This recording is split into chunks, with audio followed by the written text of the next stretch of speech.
Assalamualaikum warahmatullahi wabarakatuh. Halo semuanya, kenalin aku Sumpana Fitasari dari Prodi Pendidikan Matematika kelas PM 2025G dengan NIM 25030174072.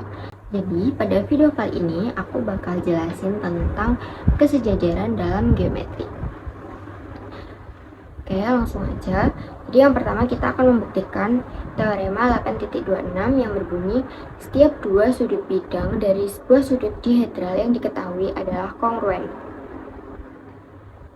Nah, jadi pada gambar diketahui bahwa sudut APQB itu merupakan sudut dihedral dan ada sudut UVW dan sudut RST sebagai sudut bidang dan V dan S titik-titik sudut bidang di sudut dihedral.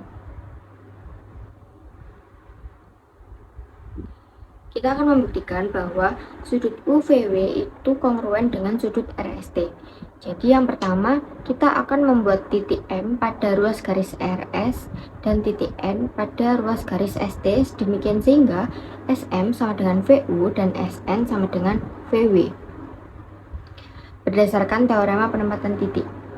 Nah, yang kedua, ruas garis VU itu kongruen dengan ruas garis SM, sebidang dan tegak lurus terhadap garis PQ berdasarkan langkah 1. Kemudian langkah 3 itu ruas garis VU sejajar dengan ruas garis SM berdasarkan langkah 2 dan teorema 8.2. Nah, bunyi dari teorema 8.2 yaitu jika dua garis sebidang dan keduanya tegak lurus pada garis yang sama, maka garis-garis itu sejajar. Lanjut, langkah yang keempat, segi 4 UVSM adalah jajar genjang berdasarkan langkah 2, 3, dan teorema 8.16. Jadi bunyi teorema 8.16 itu jika dua sisi sebuah segi 4 sejajar dan kongruen, maka segi 4 itu disebut jajar genjang.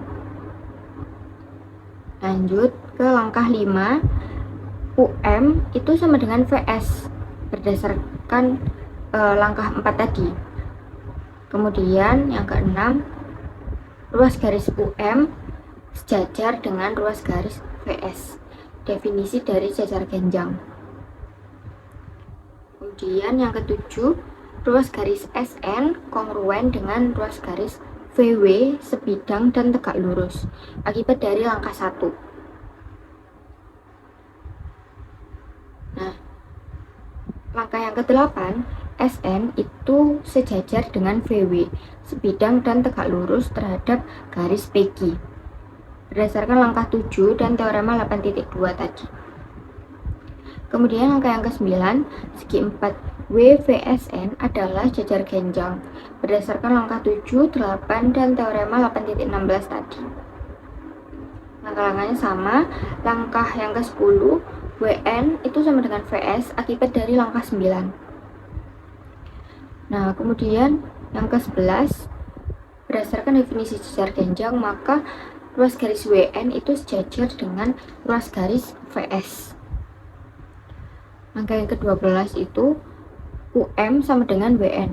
Langkah 5, 10, dan juga transitif. Kita back di langkah 5. UM itu sama dengan VS. Kemudian di langkah 10, WN itu sama dengan VS. Jadi UM itu sama dengan WN. Kemudian di langkah 13, ruas garis UM itu sejajar dengan ruas garis WN berdasarkan langkah 6, 11, dan transitif. Langkah 6 tadi, UM itu sejajar dengan VS. Kemudian langkah 11, itu WN sejajar dengan VS, maka UM sejajar dengan WN.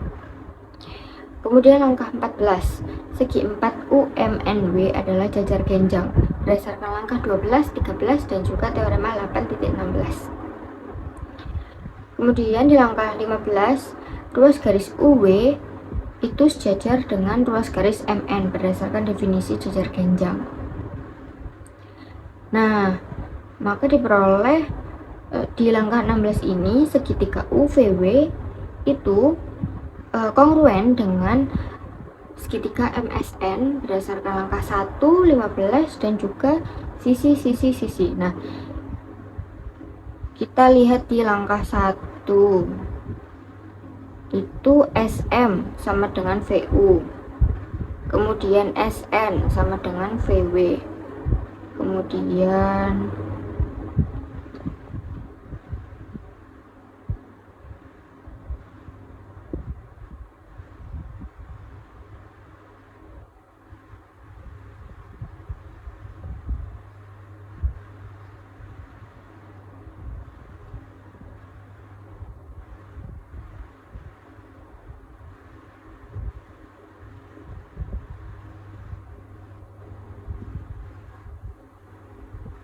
di langkah 15 itu UW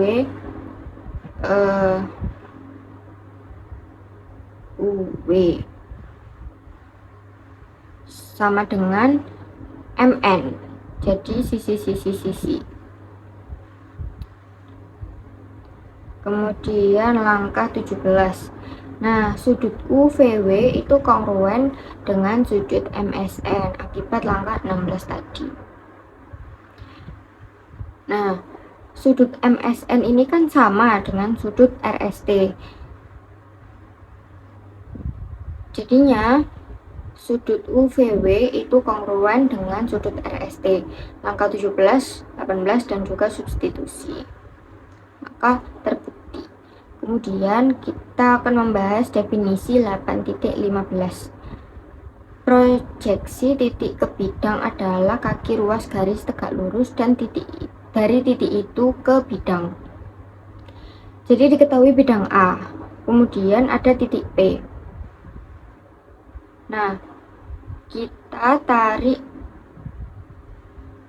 ruas garis tegak lurus dari titik P ini ke bidang A. Nah, ruas garis yang ditarik dari titik P ini tadi kan pasti memotong bidang A. Nah, titik potongnya itu kita sebut sebagai titik Q saja. Nah, titik Q ini itu disebut proyeksi titik. Nah, sudah selesai.